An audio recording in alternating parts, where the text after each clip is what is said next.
Where is that one place you spend most of your time and love decorating? Did you know that beyond being your safe space, your bedroom says a lot about your personality and habits? Your very own choice in selecting decor, furniture, and your organizational habits are telling on you. Who knew, right? Why is your bedroom so special to you? It's where I sleep. It's the only place to get some much needed alone time. Right you are, but it goes deeper than that. Why did Native Americans make pottery with earthy tones and designs based upon plants and animals? Throughout time, people have manifested their identities through objects around them. The same principle applies now as well, for we often pick items for our bedroom that reflect who we are and who we wanna be. Your bedroom is an extension of you, keeping you grounded to who you are.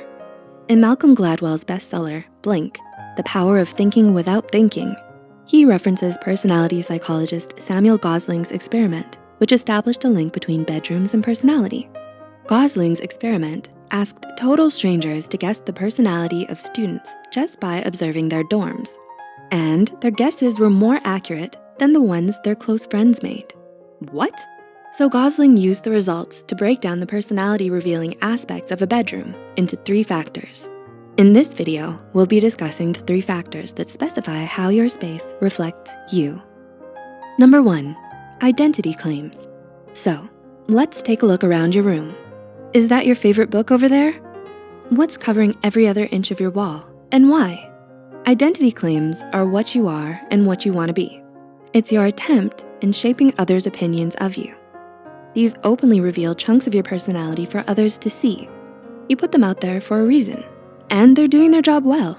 They're often items related to your hobbies and interests that you brandish about your room. For example, trophies and medals from playing sports or posters from your favorite franchise all around your room. These show anyone who enters your room your tastes and preferences. They also say a great deal about you and what your interests are. Your sports trophies show you're an avid athlete. On the other hand, mounds of books and to-be-read piles all around say you're a bookworm through and through.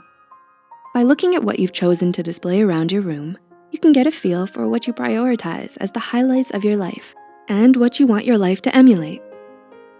Number 2, behavioral residue. Do you have to shove things under your bed when people come around? Do you often leave your shoes lying about? What did you do with that fresh pile of laundry you just brought in?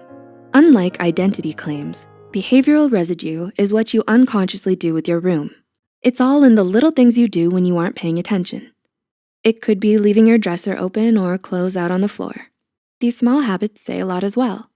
For example, if you leave your dresser open or procrastinate putting away your clothing, you might be someone who is bigger picture oriented. On the other hand, if your room is always neat and tidy, this shows that you're someone who is detail oriented. However, aside from your intuitive habits, behavioral residue includes unconscious acts that you wouldn't want others to see. In other words, if you took the time to think consciously about them, you wouldn't do them. When people come into your room, you make it as presentable as possible, which often entails putting away clothing and shoving potentially embarrassing things under your bed. You don't wanna show people your disorganized room, nor do you wanna show them anything you're embarrassed about.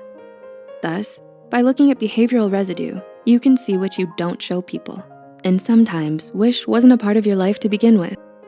Number 3, thoughts and feeling regulators. Are you a fan of scented candles? Have you put up any motivational quotes around your study space? All of these can be called your thoughts and feeling regulators. These are the things you put in your room to help your mental health. They could be photos to remind you of happy times or scented candles to uplift your mood.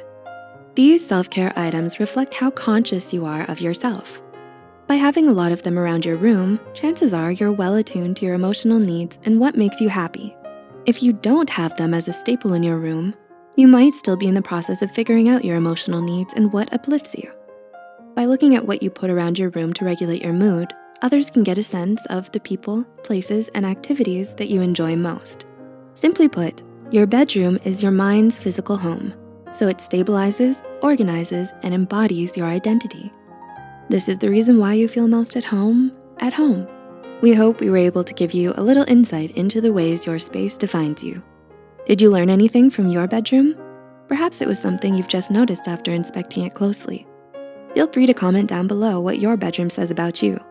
If you found this video interesting, be sure to hit the like button and share it with others to help them uncover the hidden truths in their rooms.